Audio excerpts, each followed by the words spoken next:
Hey, welcome back to my pandemic garden. I'm Spencer, and in this episode, we're gonna get some darn plants in the ground. Anything that can go in front of it. Since I tilled it out, I've got onions coming. Up higher. But last year they went to about Yeah. hip level. Yeah. Like a bit of a stick or something. Yeah. Rebar. You want a piece of rebar? Pow, pow, pow.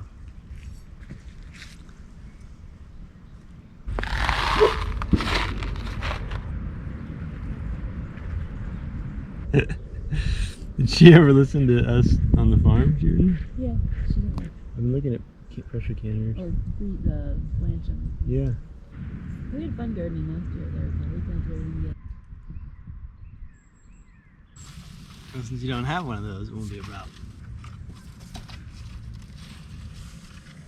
I think those peas are the first thing we planted this season, outside at least. We're running them along the fence. We've done like half of the fence line.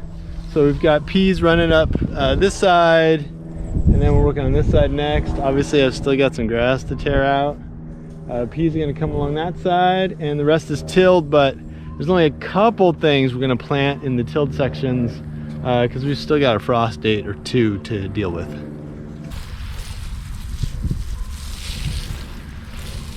All right, here is pretty much all the plants we started this year, and at full stage they are just completely bursting out of this setup. So right now we're going to take some of these tomatoes outside and pretty much anything else we can get in the ground. I'm going to wait a little bit on the peppers just so they have a few more weeks to wait till the temperature warms up.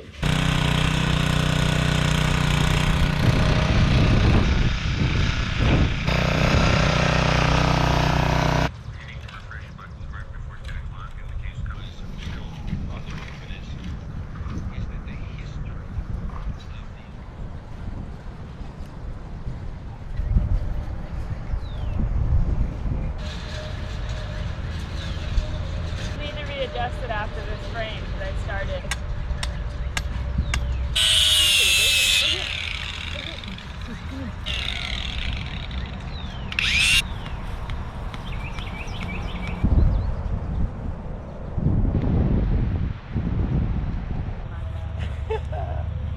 Whoa!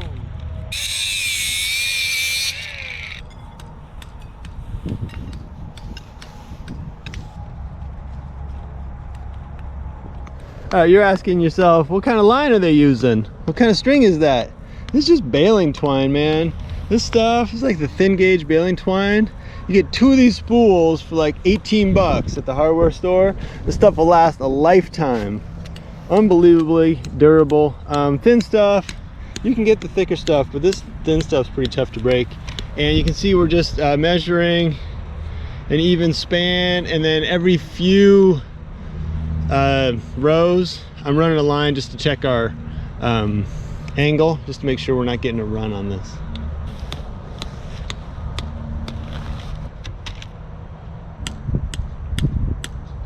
That's what they do.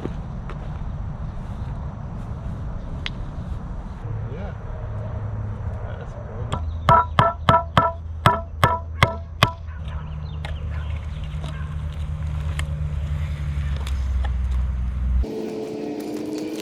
Now this is just the smallest of tips, that if you are going to be pounding steaks in your garden, you can do it directly, you know, like this. And actually Melissa was doing that earlier. And as I watched her occasionally slip with the hammer and smash her hand, I remembered this trick. This is such a good thing, so simple. This is something that you do a lot if you are putting in stakes on a masonry job, you know, if you're laying concrete or whatever, but you can do it for anything. So you get your stake and just get it started. And then once it's started, I'm gonna grab my board with a hole drilled in it. Simple scrap of wood with a hole. It's all you need, and you can hold your stake with your board. That way, when you're pounding, if you miss, you're just hitting the board and not your hand.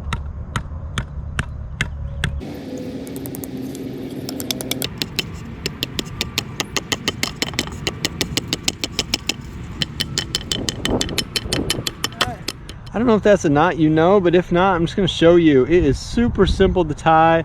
I'll just do it once and then I'll get up close and show you a little bit closer. The cool thing about the Lark's head is that it'll tighten in on itself and just become really snug as long as you've got a little bit of texture on your string. If you're using really slick string, a Lark's head is not gonna work, but with tension, you've got it, and if you need to pop it off, they just come totally loose. So it's not like a slip knot, you know, it's not a knot that gets tight. The idea is that you just make a loop. You got, you know, a single line, you double it up, give yourself a good sized tail, make a loop, and then flop it over like that. So you end up with a sort of like a little tightening lasso. You see that? So you make a loop, then just flop it over, and you've got a tightening lasso. And you put that guy on your nail or your batter board or whatever you're doing, and you put it on there, but you put it on there a certain direction. If you put it on this way, it's not really going to tighten up, but boy, if you put that Lark's head on this direction, it really tightens up, and you can pull it with just one of the lines. Okay, so pulling it with just one line.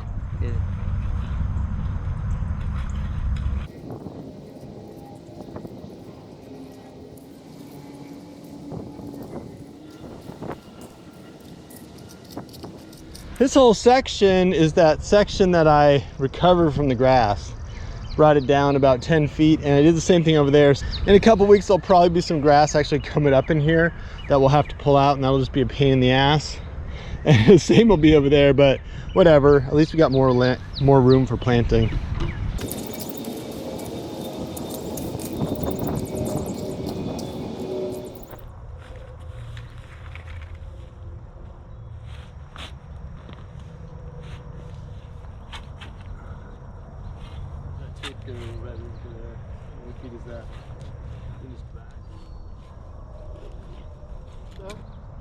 Because those people, that's gonna take. So you must, like, where the top of it is kind of 4 or 5. So if you were to spread it.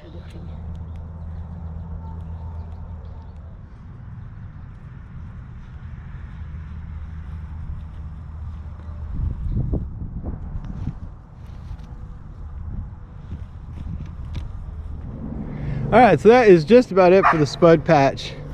You can see the spuds are in the holes. We got a couple more down there Melissa's putting in. And we're planting every other string line, and we're gonna do a alternating crop in between. We're gonna experiment with that this year. Maybe onions, we haven't quite decided, maybe peppers or something. But anyway, alternating, so spud row, this is gonna be something else, and then spud row. And it's taken up, 7 or 8 rows. So these are for size, just so you can tell, these are 12 feet, and the full garden is about 100.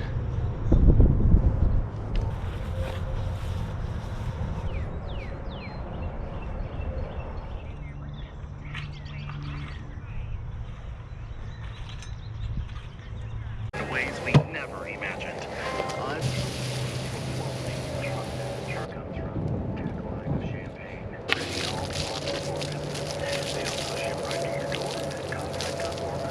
And another one of these failed on me. They're just always getting clogged. I guess I'll try to wash it out. You know, normally I might go buy one, but I'm gonna keep this stuff running.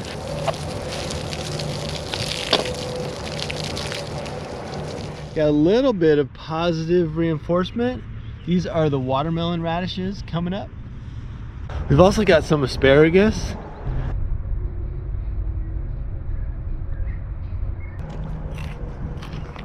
Oh. All right, potatoes are in the ground. Tomorrow, onions.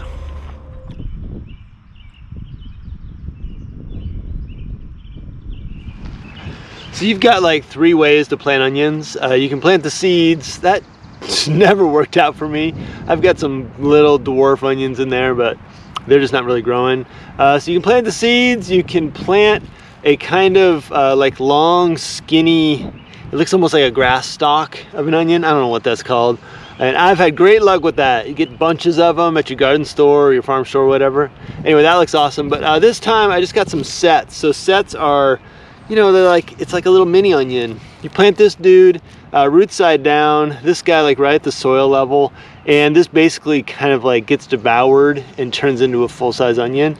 It's a little weird because you could just pretty much eat these, but anyway, you plant these, you get bigger onions.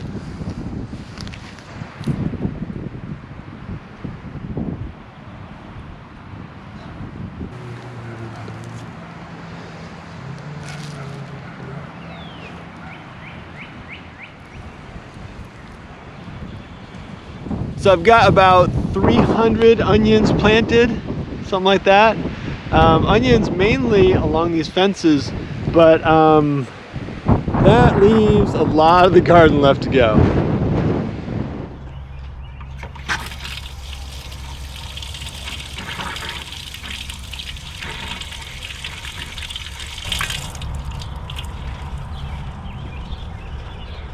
All right, Melissa and I had busy days today. She was working at home and I actually landed an outdoor carpentry job. Those things are few and far between right now, so I took it. But let me give you a little update on some planting we did this evening. We put tomatoes in our 2 back rows over here. So these are some smaller starts, 2 rows of them, and some of our larger starts that we started a little bit earlier. I think I'm gonna do Florida weave on these guys. If you haven't seen that, you will see it soon. I think that's what I'm gonna do. I do have a stockpile of cages, tomato cages, and maybe I'll mix it up. I'll do some cages, some Florida weave. That sounds good. What else? Asparagus is popping. We've been eating that every night. And we planted some potatoes over here that we started inside. Spindly, weak, sickly little potatoes right here. We'll see how they go. They are in our potato bed. So this is all potatoes that we planted, you know, the tubers. And then these are our home starts. And we will at least have a little experiment here to see how these guys do in comparison to the planted spuds. All right, that's it for planting right now. Obviously we got a lot more to plant, but you know, just kind of taking it in stages. All right, thanks for checking out this episode of my pandemic garden video series. As you may know from previous episodes, I'm working up this little map and I've got a link down below. It's a map of other people gardening with specific intent relating to the global Corona-19 virus that we got going on right now. So if you want to add your garden as a node on the map, just hit me up with your zip code in a comment down below or in a personal message or a direct message or any of that stuff. Hit me up with your zip code. I will add you to the map. And the last thing I'll say is that there are a lot of ways to plant a garden. Oh my gosh, so many different ways to do it. And what you've seen here is just my approach this time around. All right, thanks for checking it out. And the next garden video is coming soon.